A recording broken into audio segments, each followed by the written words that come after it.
दिखा दो कि ये हमारे पास मान लो ये बॉटल है। सर फिजिक्स वाले तो हर चीज किसी के साथ खेलना शुरू कर देते हैं। हाँ, ऐसे ही होते हैं फिजिक्स के टीचर्स। तो यहाँ पर हमारे पास ये बॉटल है और मैंने इस पे फोर्स लगाया कितने का, 40 मीटर का। मैंने कहा ठीक है सर, इससे ज्यादा है। अब क्योंकि फ्रिक्शन तो चाहता है दोनों साथ साथ बने रहे, तो साथ साथ बने रहने के लिए फ्रिक्शन कहाँ लगेगा, ऊपर की फ्रिक्शन। बस ये चाहता है कि दो सरफेसेस कांटेक्ट में है तो उनका कांटेक्ट बना रहे, कांटेक्ट ना छूटे। Hello students, welcome to our channel. आज हम बात करने वाले हैं एक काफी इंपॉर्टेंट टॉपिक के बारे में, दैट इज फ्रिक्शन। फ्रिक्शन को देखकर जब आपके सामने लिखा होता है एक सरफेस इज रफ, सरफेस आपके सामने रफ है और आपको यहाँ पे कोएफिशिएंट ऑफ फ्रिक्शन ये दिया हुआ है, आप डर जाते हो। क्यों डर जाते हो, क्या कारण होता है डरने का? डरने का कारण ये होता है कि आपने आज तक फ्रिक्शन जैसे टॉपिक को इत्मीनान से, तसल्ली से समझा ही नहीं। क्योंकि फ्रिक्शन एक ऐसा टॉपिक है जो टॉपिक आपको हर जगह प्रॉब्लम देता है, चाहे वो रोटेशनल मोशन हो, चाहे वो मैकेनिक्स के आप कोई भी अच्छा सवाल कर रहे हो, चाहे आपके सामने इंक्लाइंड प्लेन का सवाल हो जहां पे आपके पास एक थीटा एंगल हो, आपने एक ब्लॉक को ऐसे छोड़ दिया तो क्या होगा सर, हमारे पास ऐसे टाइम पे भी फ्रिक्शन आ जाता है। यहाँ पे is the coefficient of friction mu.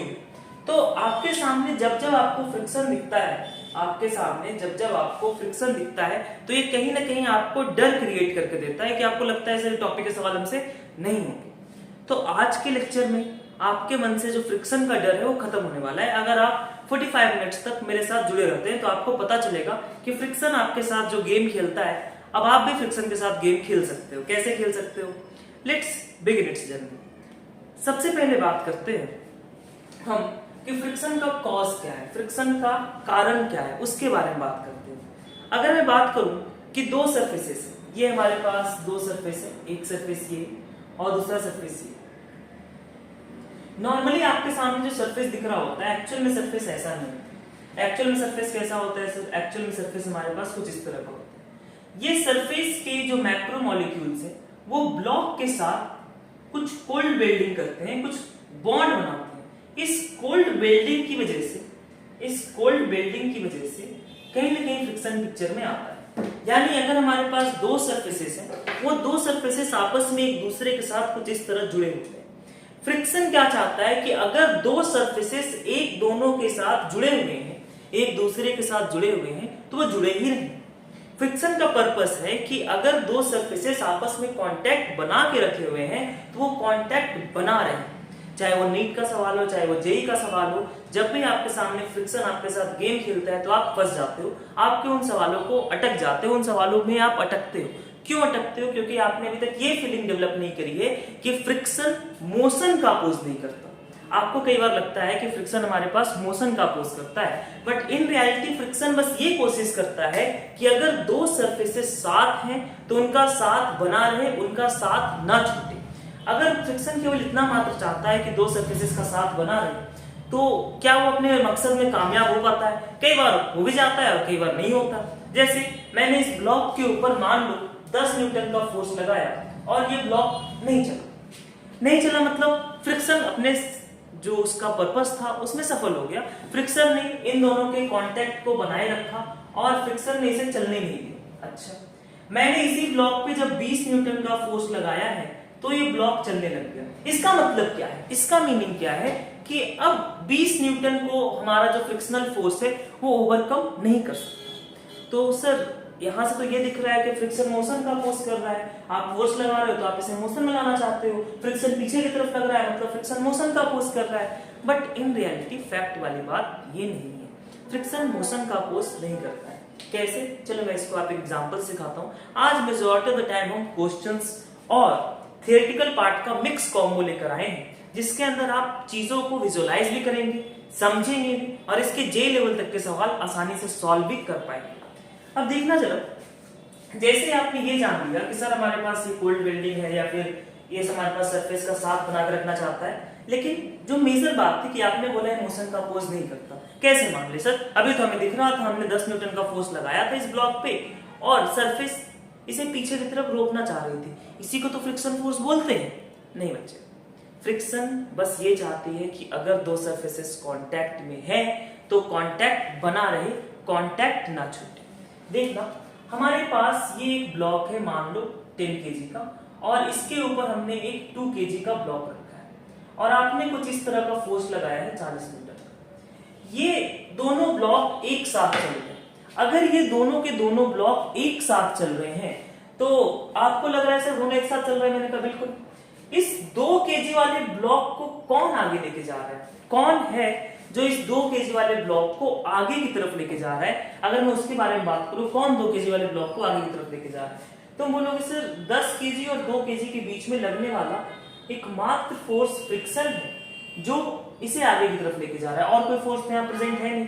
अगर यहाँ पे हमारे पास और कोई फोर्स प्रेजेंट नहीं है तो फ्रिक्शन फोर्स से क्या कर रहा है, मोशन का सपोर्ट कर रहा है, ये इसे मोशन प्रोवाइड कर रहा है। मैंने कहा हाँ सर बिल्कुल ये मोशन प्रोवाइड कर रहा है। तो अगर ये मोशन प्रोवाइड कर रहा है तो फ्रिक्शन मोशन का अपोज नहीं करता, मैंने कहा बिल्कुल मोशन फ्रिक्शन मोशन का अपोज नहीं करता, फ्रिक्शन अपोज करता है स्लिपिंग का।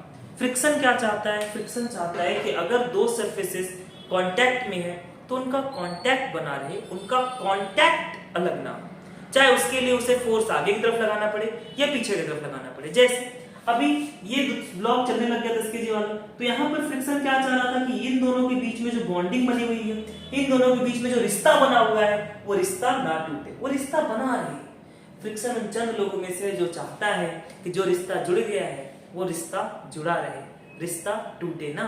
फ्रिक्शन चाहता ही नहीं है कि हमारे पास अगर 2 सरफेसेस साथ हैं तो वो अलग बिछड़ जाए। फ्रिक्शन बोलता है हम साथ साथ हैं, फ्रिक्शन साथ रखने की कोशिश करता है। क्या ये बात समझ में आया? अगर आपको ये 1 लाइनर समझ में आ रहा है कि फ्रिक्शन साथ रखने की कोशिश करता है तो आप यकीन मानो आपके बहुत सारे सवाल बहुत सही होने वाले हैं। जैसे आपने ये चीज जान ली, मैंने कहा हाँ सर ये चीज हमने जान ली। अब इसके बारे में हम बात करते हैं फ्रिक्शन के बारे में। सर फ्रिक्शन हमें समझ में आ गया। सर फ्रिक्शन हमारे पास क्या करता है? फ्रिक्शन हमारे पास ये रेजिस्टिव फोर्सेस है, अपोजिंग फोर्सेस है, जो अपोज करता है रिलेटिव मोशन को। किसको अपोज करता है बच्चे? रिलेटिव मोशन को अपोज करता है। अब जरा समझना आगे की बात। जो हमारा फ्रिक्शन है वो हमारे पास 2 प्रकार का होता है। एक होता है हमारे पास स्टैटिक फ्रिक्शन और एक होता है हमारे पास काइनेटिक फ्रिक्शन। देखना ध्यान से, बहुत बेसिक बातें बता रहा हूँ, लेकिन आगे जब हम एडवांस का सवाल कर रहे होंगे तो आप देखोगे कैसे इन छोटी छोटी चीजों का बार बार यूज होता है। एक होता है हमारे पास स्टैटिक फ्रिक्शन और एक होता है हमारे पास काइनेटिक फ्रिक्शन। अगर मैं स्टैटिक फ्रिक्शन की बात करूं, ये कब एक्ट करता है? It acts when the block is at relative rest. जब हमारे पास ब्लॉक कहां हो? रिलेटिव रेस्ट पर। रिलेटिव रेस्ट पे होने का मतलब क्या है बच्चे? कि हमारे पास ये ब्लॉक है, आपने इस ब्लॉक के ऊपर फोर्स लगाया और बॉडी चली नहीं रही, 10 न्यूटन का फोर्स लगाया, ये बॉडी नहीं चली। अगर ये बॉडी नहीं चली मतलब ये बॉडी कहां है? सर ये बॉडी रिलेटिव रेस्ट पे, किसके रिस्पेक्ट में? इस ग्राउंड के रिस्पेक्ट में। तो अभी जो फ्रिक्शन एक्ट कर रहा होगा, कैसा फ्रिक्शन एक्ट कर रहा होगा? सर स्टैटिक फ्रिक्शन एक्ट कर रहा होगा। क्यों? क्योंकि अभी जो बॉडी है वो कहां है? सर वो बॉडी रिलेटिव रेस्ट पर।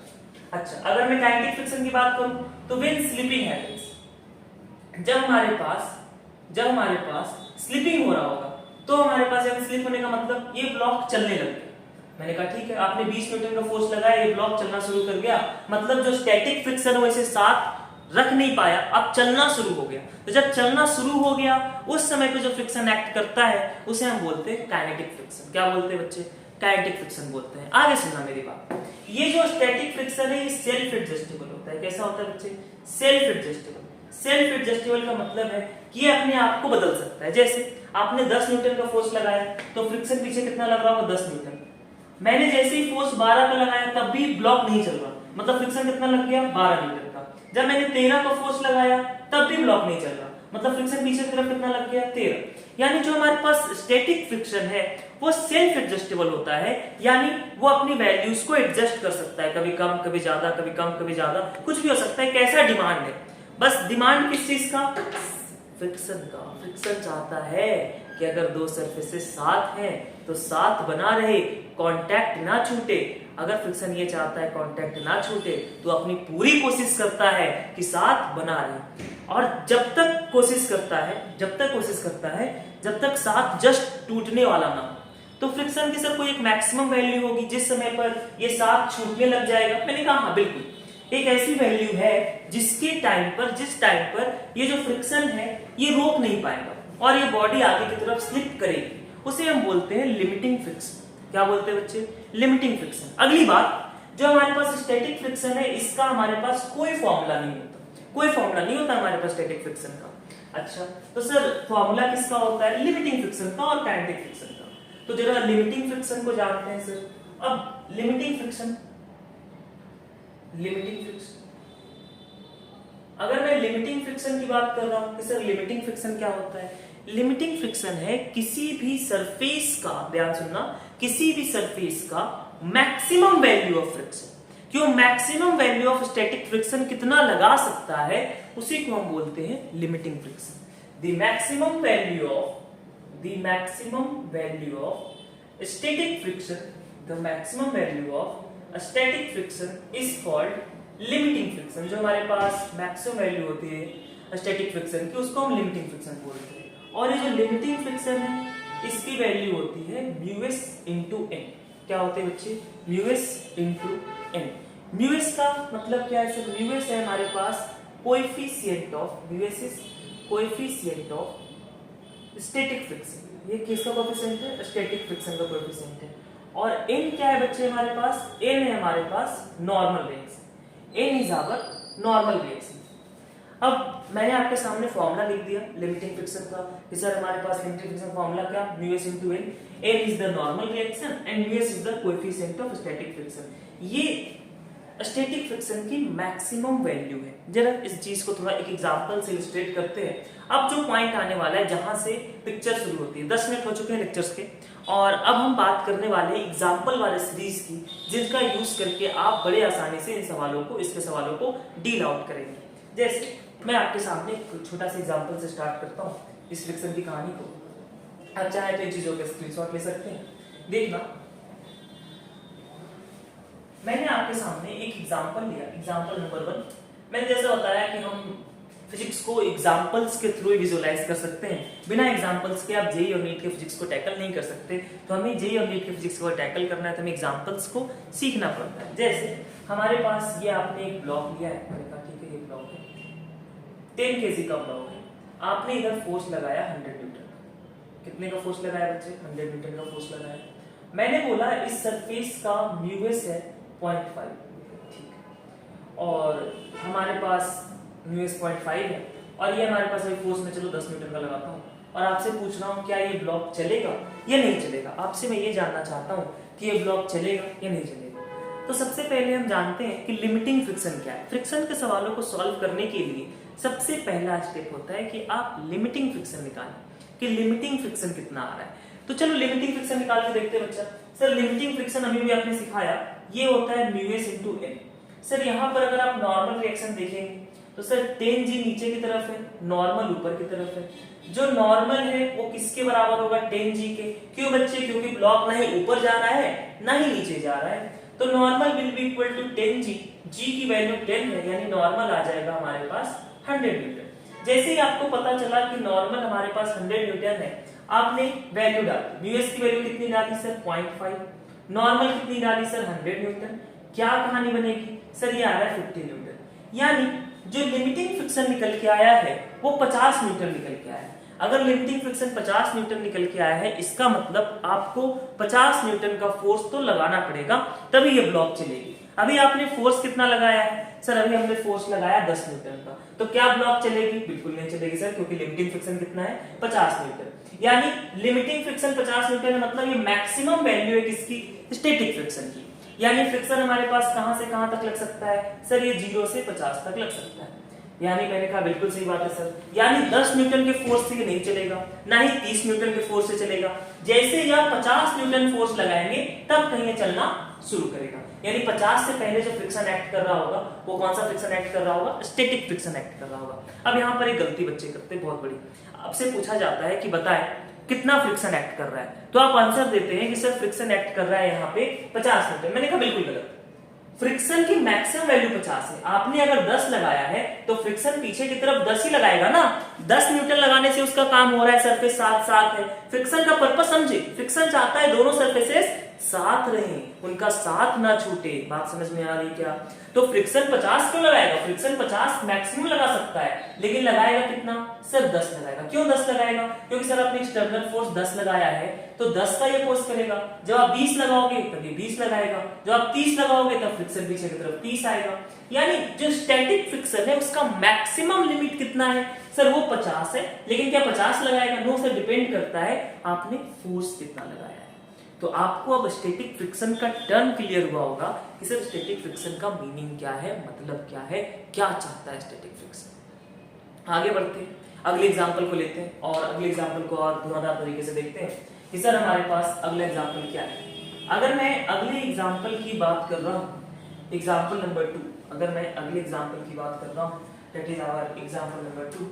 ये क्या है हमारे पास एग्जांपल नंबर 2। आपने एक ब्लॉक लिया, मैंने कहा ठीक है, और इस ब्लॉक को थोड़ा सा अच्छा सवाल लेते हैं। मैं आपसे पूछ रहा हूँ find minimum horizontal force, minimum horizontal force so that block move.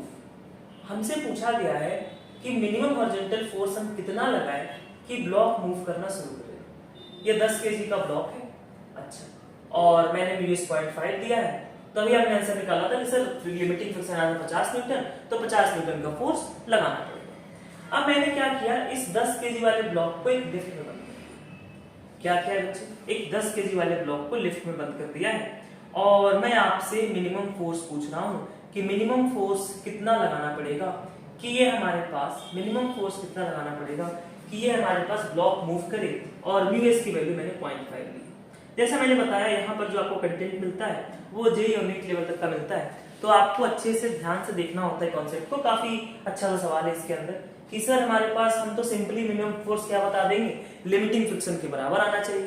तो अब आप बोलोगे सर लिमिटिंग के बराबर होना चाहिए, मतलब sir minimum force will be equal to mu s into normal. मैंने कहा हाँ बिल्कुल सही बात है, लेकिन म्यूएस इनटू नॉर्मल के लिए आपको क्या निकालना पड़ेगा, नॉर्मल रिएक्शन निकालना पड़ेगा। तो अब नॉर्मल रिएक्शन कैसे निकालेंगे सर, नॉर्मल रिएक्शन निकालने के लिए अगर मैं सोचूं तो नॉर्मल रिएक्शन हम कैसे लगाए सर, ये तो एक्सेलरेटेड फ्रेम है, और हमें एक बात पता होती है कि हम एक्सेलरेटेड फ्रेम में न्यूटन के लॉस नहीं लगा सकते। तो कुछ नहीं, बाहर से बैठ के देखते हैं, कोई दिक्कत की बात नहीं। अगर मैं बाहर पे बैठ जाऊं, ग्राउंड पे बैठ जाऊं, ग्राउंड पे बैठे हो आप और ग्राउंड पे बैठ के देख रहे हो, तो आप क्या लगाओगे सर, ऊपर की तरफ एक नॉर्मल लगाएंगे, नीचे की तरफ एक 10G लगाएंगे। मैंने कहा बिल्कुल लगाएंगे सर, बिल्कुल 10G लगेगा नीचे की तरफ। अब ये हमारे पास 10G और एक नॉर्मल, और इसका एक्सेलरेशन कहाँ है, ऊपर की तरफ 2 है। तो ये ग्राउंड पे बैठा हुआ पर्सन, ध्यान से देखना, हमारा पर्सन कहाँ है बच्चे, ग्राउंड पर है। अगर आप इसे लिफ्ट के अंदर लोगे तो आपको सूडो फोर्स लगाना पड़ेगा, आपको सूडो फोर्स का कॉन्सेप्ट यूज करना पड़ेगा। हम अभी ग्राउंड पे बैठ के कर रहे हैं, तो इस ग्राउंड वाले पर्सन को ये ब्लॉक कहाँ जाता हुआ दिख रहा है सर, ऊपर जाता हुआ दिख रहा है। अगर ऊपर जाता हुआ दिख रहा है तो किस पे न्यूटन का सेकंड लॉ लगाएगा और बोलेगा नॉर्मल ऊपर की तरफ है और नीचे की तरफ है हमारे पास 10G। मैंने कहा नीचे की तरफ 10G। कौन सा second law sir, second law होता है net force is equal to mass into acceleration. ये हमारे पास सेकंड लॉ हमारे पास बोलता है हमसे कि नेट फोर्स क्या होता है, मास इनटू एक्सेलरेशन होता है। तो मैंने कहा सर नेट फोर्स कहाँ, सर ये ऊपर जा रहा है तो नॉर्मल बड़ा होगा, नीचे की तरफ कौन है 10G, इसका मास है 10, एक्सेलरेशन है 2, नॉर्मल कितना आ जाएगा 20 प्लस 10G, G की वैल्यू मैंने 10 ले ली है, तो नॉर्मल आ गया 120 न्यूटन। कितना आ गया बच्चे नॉर्मल, 120 न्यूटन आ गया। अब आपके पास नॉर्मल रिएक्शन निकल के आ चुका है। आपसे मैंने क्या पूछा है, मिनिमम हॉरिजॉन्टल फोर्स बताएं जिससे ब्लॉक मूव करना शुरू करेगा। अगर हमें मिनिमम हॉरिजॉन्टल फोर्स बतानी है जिससे ब्लॉक मूव करेगा, तो हमें सबसे पहले ये देखना होगा कि सर हमारे पास लिमिटिंग फ्रिक्शन कितना है। आपको लिमिटिंग फ्रिक्शन से ज्यादा फोर्स लगाना पड़ेगा आगे की तरफ, तभी ये ब्लॉक मूव करेगा।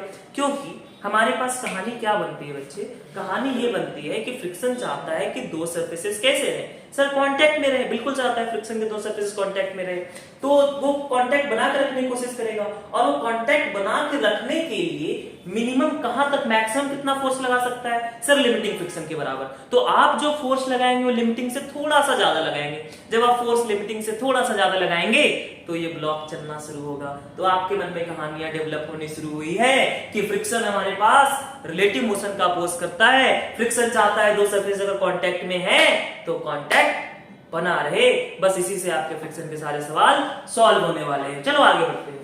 आगे देखो, हमें मिनिमम फोर्स चाहिए था। मैंने कहा मिनिमम फोर्स के लिए हमें निकालना है लिमिटिंग फ्रिक्शन। मैंने कहा वो किसके बराबर, म्यूएस इनटू ए।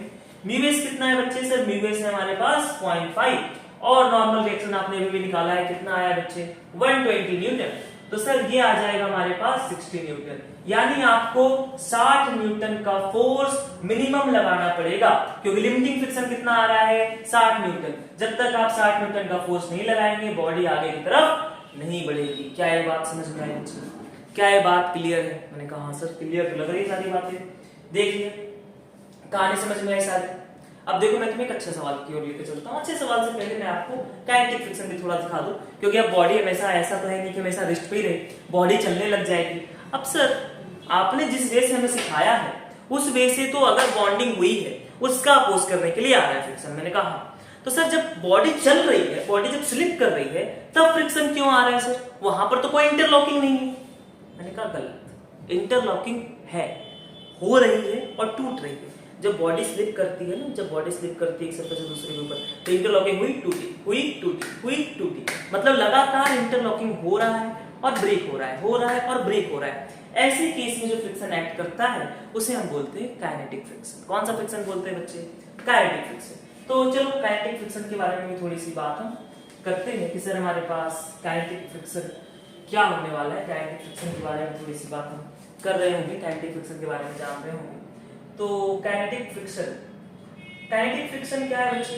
ये कब एक्ट करेगा? जब स्लिपिंग होने लग गई, जब स्लिपिंग हो रही है तभी हमारे पास काइनेटिक फ्रिक्शन एक्ट करता है। बिना स्लिपिंग के काइनेटिक फ्रिक्शन एक्ट नहीं करता है। मैंने कहा बिल्कुल सही बात है सर, बिल्कुल सही। तो हमारे पास क्या हुआ? स्लिपिंग होनी शुरू हुई, ये बॉडी मान लो आपने यहाँ पर जो फोर्स लगाया है वो लिमिटिंग से ज्यादा है। मैंने कहा हाँ सर ज्यादा है, लिमिटिंग से हमारे पास जो फोर्स लगाया है वो हमारे पास ज्यादा है। मैंने कहा ठीक है, तो बॉडी चलेगी, जब बॉडी चलेगी बॉडी विल मूव, तो कौन सा फ्रिक्शन लगेगा सर? काइनेटिक फ्रिक्शन लगेगा। और काइनेटिक फ्रिक्शन का सिंपल एक फॉर्मूला होता है म्यू के इनटू ए।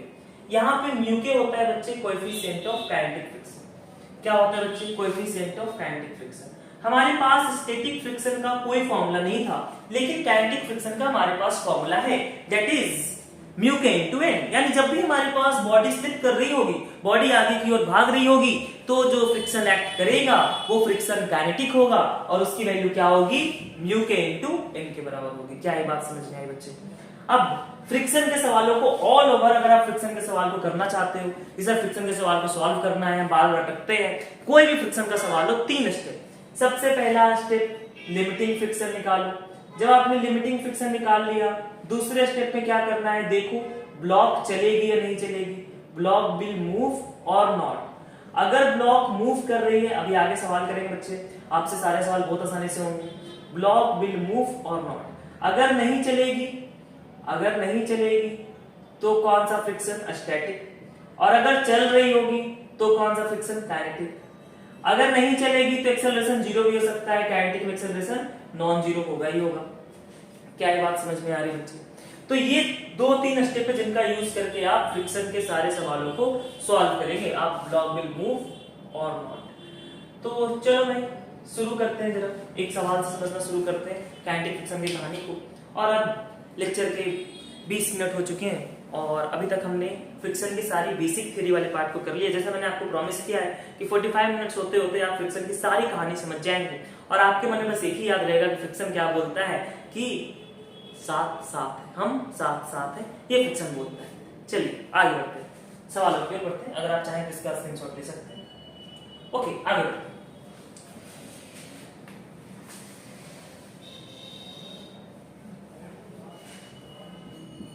देखना अच्छा, शुरू करते हैं।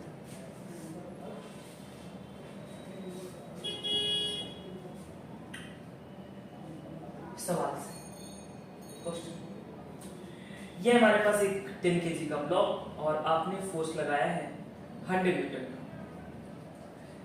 Mu S is 0.5 and mu के इज 0.4। सवाल है आप मुझे ब्लॉक का एक्सेलरेशन बताएं और बताएं कितना फ्रिक्शन फोर्स एक्ट कर रहा है।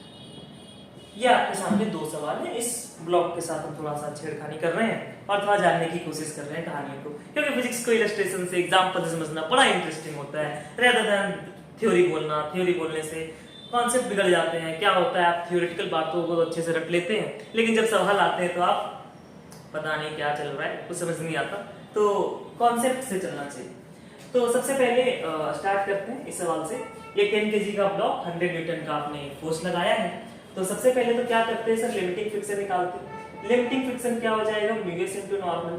म्यू एस कितना है सर? 0.5। नॉर्मल किसके बराबर सर? नीचे है mg और ऊपर है नॉर्मल। नॉर्मल किसके बराबर? 10g के बराबर। मैंने कहा ठीक। तो कितना आ गया सर? ये आ गया 50 मीटर। अभी जो लिमिटिंग फ्रिक्शन है वो कितना है 50 न्यूटन, वो पीछे की तरफ होगा, जाहिर सी बात है स्लिपिंग का अपोज करता है। तो फ्रिक्शन क्या चाहता है कि सर 7 छूट जाए। फ्रिक्शन क्या चाहता है 7 छूट जाए, नहीं भाई फ्रिक्शन ये चाहता है कि 7 बना रहे। यही कंफ्यूजन है, फ्रिक्शन क्या चाहता है 7 बना रहे। तो फ्रिक्शन 7 बनाए रखने की कोशिश करेगा, लेकिन क्या 7 बना रह पाएगा? No no no. क्यों? क्योंकि लिमिटिंग फ्रिक्शन 50 न्यूटन है, इससे ज्यादा फ्रिक्शन पीछे की तरफ लग नहीं सकता। मैंने कहा हाँ, तो ब्लॉक क्या करेगा सर? ब्लॉक चलेगा। अब जैसे ही ब्लॉक चलेगा तो फ्रिक्शन कौन सा आएगा? अब काइनेटिक फ्रिक्शन पिक्चर में आएगा। अभी तक स्टैटिक फ्रिक्शन हो सकता था, लेकिन चूंकि ब्लॉक चलना शुरू कर गया। क्यों चलना शुरू कर गया सर? क्योंकि हमारे पास जो लिमिटिंग फ्रिक्शन है वो छोटा है एक्सटर्नल फोर्स से, इसलिए हमारे पास ये ब्लॉक चलना शुरू कर देगा। अगर ये ब्लॉक चलना शुरू कर रहा है तो कौन सा फ्रिक्शन एक्ट करेगा सर? काइनेटिक फ्रिक्शन एक्ट करेगा। मैंने कहा बिल्कुल। तो जरा ब्लॉक को चलाए हम, 100 न्यूटन इधर, और ये हमारे पास पीछे की तरफ कौन सा फ्रिक्शन? सर पीछे की तरफ हमारे पास काइनेटिक फ्रिक्शन। मैंने कहा कितना होगा काइनेटिक फ्रिक्शन? सर ये हो जाएगा म्यू के इंटू ए। म्यू के कितना है सर? म्यू के 0.4। नॉर्मल कितना है? अच्छा नॉर्मल 100 दिखा है क्या सबको? चलो मैं दिखा देता हूँ। नॉर्मल ऊपर है, 10 जी नीचे है। 10 जी मतलब एम जी। 10 जी मतलब कौन? माता जी। माता जी लग रहे हैं नीचे की तरफ, ग्रेविटेशनल पुल, दैट इज 10 जी। ऊपर कौन है? नॉर्मल। अब चूंकि ये 10 जी नीचे है और नॉर्मल ऊपर है, अब ये ब्लॉक ना ही ऊपर जा रहा है ना ही नीचे जा रहा है, मतलब 10 जी किसके बराबर सर? 10 जी नॉर्मल के बराबर, यानी नॉर्मल किसके बराबर? 100 के बराबर। ठीक है, वही नॉर्मल यहाँ हमने 100 यूज कर लिया। क्या आ गया सर फ्रिक्शन? सर फ्रिक्शन आ गया 40 न्यूटन। कौन सा फ्रिक्शन? Kinetic friction. पीछे की तरफ लग रहा है 40 न्यूटन। क्या पूछा है मैंने? सर आपने पूछा है कि इस ब्लॉक पे कितना फ्रिक्शन एक्ट कर रहा है। सर वो 40 रहेगा, क्योंकि काइनेटिक फ्रिक्शन का सिंपल फॉर्मूला होता है म्यू के इंटू एन। उसमें तो सोचना ही नहीं होता ज्यादा कि सर हमारे पास ब्लॉक नहीं चल रहा तो हम सोचते कितना एक्सटर्नल के बराबर या वगैरह, सारी कहानी चलती। काइनेटिक में कच्छू ना सोचना, क्या करना है sir? Simple kinetic friction is equal to mu k into N. आपने म्यू के इंटू एन किया, आपको काइनेटिक फ्रिक्शन मिल गया। दूसरा सवाल और, दूसरा सवाल क्या था बच्चे? एक्सेलरेशन बताना। मैंने कहा अभी बता देंगे सर। कैसे बताओगे एक्सेलरेशन? सर एक्सेलरेशन आ जाएगा हमारे पास, ये 100 न्यूटन का फोर्स आगे की तरफ है और पीछे की तरफ कितना है सर? 40 न्यूटन है। अपॉन कितना सर? Mass 10 kg। बात सही है ना? Net force upon total mass. Acceleration is equal to net force upon mass. ये 60/10 यानी एक्सेलरेशन कितना आ गया बच्चे? 6 मीटर पर सेकंड स्क्वायर। तो सवाल में क्या पूछा था सर? एक्सेलरेशन पूछा था, और क्या पूछा था? फ्रिक्शन पूछा था। हमने फ्रिक्शन भी बता दिया और हमने एक्सेलरेशन भी बता दिया। चलो आगे बढ़ते हैं अगले सवाल की ओर। रब करूं क्या सारी बातें? ठीक है, चलिए आगे बढ़ते हैं और अच्छे सवाल की ओर बढ़ते हैं। एक अच्छा सवाल करते हैं जिससे आपके फ्रिक्शन के रिलेटेड जितने भी कॉन्सेप्ट्स हैं वो और अच्छे से क्लियर हो जाए। ठीक है बच्चे, अच्छा सवाल की ओर बढ़े। मैंने कहा हाँ सर अच्छा सवाल कराओगे। एग्जांपल, हम तो सर आपके सामने आए हैं ताकि हम अच्छे सवाल करें। हमें तो इजी सवाल हमने किए ही हैं, हमने एनसीईआरटी देखा ही है। टफ सवाल होते नहीं सर, उसके कॉन्सेप्ट मिलते नहीं है, तो उन्हीं कॉन्सेप्ट को करने के लिए तो आप यहाँ पर आए हैं और इन चीजों को सीख रहे हो। बड़ी कंसेप्चुअल बातें हैं, छोटी छोटी बातें हैं जो हमें याद में रखना है। इन छोटी बातों को ध्यान में रखेंगे तो गलतियां होंगी नहीं, और नहीं तो क्या होता है बार बार गलतियां हो रही होती है। हम छोटी छोटी बातों को रटते रहते हैं, हमसे गलतियां होती रहती हैं, गलतियां रिपीट होती जाती हैं, इतनी गलतियां होती है कि क्या बताएं सर। तो उन गलतियों को ही तो कम करना है। मेन तो गेम गलतियों को कम करने का है। सारा चीज इसी पर तो है, चाहे आप कुछ भी कर रहे हो, अगर आप गलतियों को कम नहीं कर पा रहे तो फिर कोई फायदा नहीं है, कोई बेनिफिट नहीं है। चाहे आप कहीं भी पढ़ रहे हो, किसी भी कोचिंग में पढ़ रहे हो, कुछ भी कर रहे हो, तो गलतियों को कम करना है। उसका एक ही तरीका है फिजिक्स के अंदर, कॉन्सेप्ट को स्ट्रॉन्ग करना और उसके बाद उससे रिलेटेड प्रैक्टिस करना। अब प्रैक्टिस के लिए आपको कॉन्सेप्ट के वक्त ही अच्छे क्वेश्चंस को देखना। जैसे मैंने आपके सामने ये क्वेश्चन लिया कि ये हमारे पास एक ब्लॉक और इस ब्लॉक ये हमारे पास मान लो 10 kg का ब्लॉक, मैंने इस पे 40 न्यूटन का फोर्स इधर लगा दिया है। मैंने कहा अच्छा आपने 40 न्यूटन का फोर्स इधर लगाया, मतलब कि मैं तुम्हें एक एग्जांपल दिखा दूं कि ये हमारे पास मान लो ये बॉटल है। सर फिजिक्स वाले तो हर चीज किसी के साथ खेलना शुरू कर देते हैं।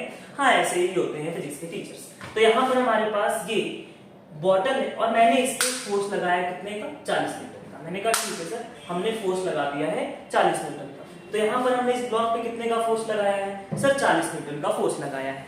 अगर मैंने इस ब्लॉक पे 40 न्यूटन का फोर्स लगाया है, अगर इस ब्लॉक पे मैंने 40 न्यूटन का फोर्स लगाया है तो सर नीचे की तरफ भी तो 10 जी लग रहा होगा। मैंने कहा ठीक है, पूछ क्या रहे हो सर, मैं बोल रहा हूँ इस सरफेस के बीच में, इस सरफेस और इसके बीच में म्यूएस की वैल्यू है 0.5 और म्यूके की वैल्यू है 0.4। चलो ठीक है। अच्छा एक बात ध्यान रखना, म्यूएस की वैल्यू 1 से छोटी हो जरूरी नहीं है, 1 से बड़ी भी हो सकती है, 1 से बड़ी भी हो सकती है। 2, 3, 4 जे एडवांस ने एक बार पेपर बनाया था जहां म्यू की वैल्यू 2 या 3 ली थी, तो आप ध्यान रखेंगे। ओके, तो ये 10 केजी का ब्लॉक आपने 40 न्यूटन का फोर्स इधर की तरफ लगाया। मैं आपसे सवाल वही है, find friction force and acceleration of block. आपको फ्रिक्शन फोर्स बताना है और ब्लॉक का एक्सेलरेशन बताना है कि सर ब्लॉक का एक्सेलरेशन कितना होगा और फ्रिक्शनल फोर्सेस कितना होगा, फ्रिक्शनल फोर्स कितना होगा। तो जरा शुरू करते हैं। चलो सबसे पहला काम क्या करें, सबसे पहला काम आप ये करो कि आप नॉर्मल निकालोगे। मैंने कहा सर 40 न्यूटन का फोर्स इधर की तरफ लगा है, तो बदले में सरफेस इधर की तरफ नॉर्मल लगाएगा और वो किसके बराबर होगा सर 40 न्यूटन के बराबर। मैंने कहा ठीक है, नॉर्मल निकल गया हमारे पास 40 न्यूटन के बराबर निकल के आ गया है नॉर्मल।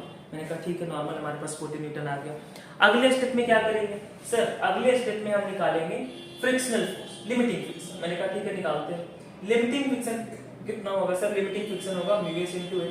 म्यूएस कितना सर, म्यूएस है हमारे पास 0.5, नॉर्मल कितना है सर 40, कितना आ रहा है सर, ये आ रहा है 20 न्यूटन। यानी लिमिटिंग फ्रिक्शन कितना है सर, पीछे की तरफ 20 न्यूटन है। मैंने कहा पीछे की तरफ मैक्सिमम लिमिट फ्रिक्शन कितना लग सकता है 20 न्यूटन। तो सर 20 न्यूटन फोर्स है पीछे की तरफ। मैंने कहा अच्छा, नीचे की तरफ कौन है सर, mg 100 न्यूटन। mg मतलब कितना बच्चे 100 न्यूटन। अगर mg 100 न्यूटन है, मैंने कहा हाँ, mg कितना है सर 100 न्यूटन है 10g। मैंने कहा अच्छा सर 100 न्यूटन है, ओके ठीक है। तो ये हमारे पास 100 न्यूटन नीचे की तरफ लग रहा है। मैंने कहा अच्छा, अब ऊपर की तरफ कितना लग रहा है सर, ऊपर की तरफ लग रहा है 20 न्यूटन। मैंने कहा ठीक है, 20 न्यूटन का लग रहा है, नहीं सर ये तो मैक्सिमम है। क्या ये ब्लॉक को रोक पाएगा फ्रिक्शन नीचे जाने से? नहीं रोक पाएगा सर, क्योंकि हमारे पास जो एक्सटर्नल फोर्स है वो लिमिटिंग फ्रिक्शन से ज्यादा है। अब क्योंकि फ्रिक्शन तो चाहता है कि साथ साथ बने रहे, तो साथ साथ बने रहने के लिए फ्रिक्शन कहां लगेगा, ऊपर की तरफ लगेगा। क्योंकि फ्रिक्शन चाहता है साथ साथ बने रहे, तो फ्रिक्शन कहां लगेगा अभी, ऊपर की तरफ। बिल्कुल सही, ऊपर की तरफ लगेगा। अच्छा अगर मैंने ऊपर की तरफ खींचा होता तो फ्रिक्शन हो सकता है नीचे की तरफ लग जाए। फ्रिक्शन कहीं भी लग सकता है, फ्रिक्शन बस ये चाहता है, फ्रिक्शन का डायरेक्शन देखना आपको अच्छे से आ गया है अब कि सर फ्रिक्शन बस ये चाहता है कि दो सरफेसेस कांटेक्ट में है तो उनका कांटेक्ट बना रहे, कांटेक्ट ना छूटे। तो सर यहाँ पर हमारे पास ऊपर की तरफ कौन लग रहा है सर, ऊपर की तरफ लगेगा फ्रिक्शन। कौन सा फ्रिक्शन लगेगा सर, अब तो ब्लॉक चल रहा है क्योंकि एक्सटर्नल फोर्स 100 न्यूटन है और मैक्सिमम फ्रिक्शन लग सकता है 20 न्यूटन, तो ब्लॉक तो चलेगा सर, ब्लॉक चलेगा। अगर ब्लॉक चलेगा ध्यान से देखना, तो कौन सा फ्रिक्शन सर, काइनेटिक। कौन सा फ्रिक्शन, काइनेटिक। अब ये काइनेटिक फ्रिक्शन में क्या कहानी बनेगी सर, सर काइनेटिक फ्रिक्शन हमारे पास कितना होगा सर, काइनेटिक फ्रिक्शन होगा हमारे पास म्यू के इनटू ए। कितना होगा बच्चे, म्यू के इनटू ए। म्यू के कितना है सर 0.4, म्यू के कितना है बच्चे 0.4। तो ये 0.4, नॉर्मल कितना है सर, नॉर्मल है हमारे पास अभी अभी निकाला था हमने 40 न्यूटन, तो ये हमारे पास आ जाएगा बच्चे 16। तो फ्रिक्शन फोर्स कितना लगेगा 16 न्यूटन, यही लगेगा। तो फ्रिक्शन फोर्स का आंसर क्या चला गया सर, 16 न्यूटन चला गया। क्यों 16 न्यूटन चला गया बच्चे, क्योंकि हमारे पास फ्रिक्शन कौन सा लग रहा है, काइनेटिक फ्रिक्शन, और काइनेटिक फ्रिक्शन का हमारे पास फॉर्मूला होता है म्यू के इनटू एन, वो आ चुका है हमारे पास 16 न्यूटन। तो अब ये देखना है सर एक्सेलरेशन कितना होगा। एक्सेलरेशन के लिए कुछ ना करो, एबीडी बनाओ जरा। सर नीचे की तरफ कौन लग रहा है सर, नीचे की तरफ 100 न्यूटन है। ऊपर की तरफ कौन है सर, ऊपर की तरफ हमारे पास कौन सा कितना न्यूटन है बच्चे, 16 न्यूटन है। सर अब तो हमसे पूछो मत एक्सेलरेशन, हम खुद बता देंगे। क्या क्या बताओगे भाई एक्सेलरेशन, सर एक्सेलरेशन हम बताएंगे ना, हम बता देंगे, पूछो तो सर। अरे क्या एक्सेलरेशन, नेट फोर्स नीचे कितना 100, ऊपर कितना 16, बाय मास कितना 10, ये क्या आ जाएगा हमारे पास, पार्टिकल का एक्सेलरेशन आ जाएगा। कितना आएगा सर, सर ये आ जाएगा 10 में से 6 गया तो 4। मैंने कहा अच्छा 10 में से 6 गया तो 4, हाँ ये हमारे पास 10 में से गया तो 4, 9 में से गया तो 8, 84/10 यानी 8.4 मीटर पर सेकंड स्क्वायर। क्या आ जाएगा बच्चे 8.4 मीटर पर सेकंड स्क्वायर। अगर आपको क्लियरिटी नहीं दिख रही तो मैं चलो इसी तरह से कर देता हूं कि सर हमारे पास एक्सेलरेशन कितना आएगा, इधर करते हैं। Acceleration will be equal to नीचे की तरफ 100 न्यूटन है, नीचे की तरफ 100 न्यूटन है, ऊपर की तरफ 16 न्यूटन है, मास इसका 10 है, तो एक्सेलरेशन आ जाएगा हमारे पास 84/10 दैट इज 8.4 मीटर पर सेकंड स्क्वायर। तो ये हमारे पास क्या निकल के आएगा, एक्सेलरेशन निकल के आएगा। तो कहानियां ये है फ्रिक्शन की। अब आपके सामने फ्रिक्शन के जैसे भी सवाल है, अब आपके सामने कॉन्सेप्ट क्लियर है, आपने सारे वैरायटी के सवाल देखें, ऑलमोस्ट देखें, अभी बहुत सारे वैरायटीज आप बात करो इंक्लाइन प्लेन की, एंगल ऑफ फ्रिक्शन की, इसके बारे में भी हम बात करेंगे, लेकिन वो अपकमिंग लेक्चर्स में बात करेंगे, एक ही लेक्चर में सारा कंटेंट नहीं दिया जा सकता। ठीक है बच्चे, तो आज के लेक्चर में लेकिन हमने फ्रिक्शन के सारे बेसिक कॉन्सेप्ट और जिस तरह के हमारे पास एडवांस लेवल क्वेश्चंस बनते हैं वो कॉन्सेप्ट्स वो आपने अच्छे से विजुलाइज किया है कि कैसे हमारे पास ऐसे सवालों को टैकल करेंगे। ऐसे सवाल जब आपके सामने फ्रिक्शन के आएंगे तो आप कैसे इन सवालों को अच्छे से बड़े आराम से डिस्कस कर रहे होगे। और दूसरी बात सुने ध्यान से कि इसका दूसरा पार्ट भी आएगा जिसके अंदर हम थोड़ा सा इंक्लाइन प्लेन के बारे में बात करेंगे, इंक्लाइन प्लेन के प्रॉब्लम्स को देखेंगे, कैसे फ्रिक्शन में इंक्लाइन प्लेन अलग अलग वेरिएशन बनाता है, और लिफ्ट वाले सवाल कुछ और देख लेंगे। अगर आपको इसी तरह के कॉन्सेप्ट वीडियोस चाहिए, सूडो फोर्स की वीडियो चाहिए, तो let me know in the comment section. अगर आप कमेंट सेक्शन में बताएंगे कि हमारे पास आपको किन टॉपिक से रिलेटेड आपको वीडियोस चाहिए, तो हम उस पार्टिकुलर टॉपिक के वीडियोस को अपलोड करेंगे। That's all for today.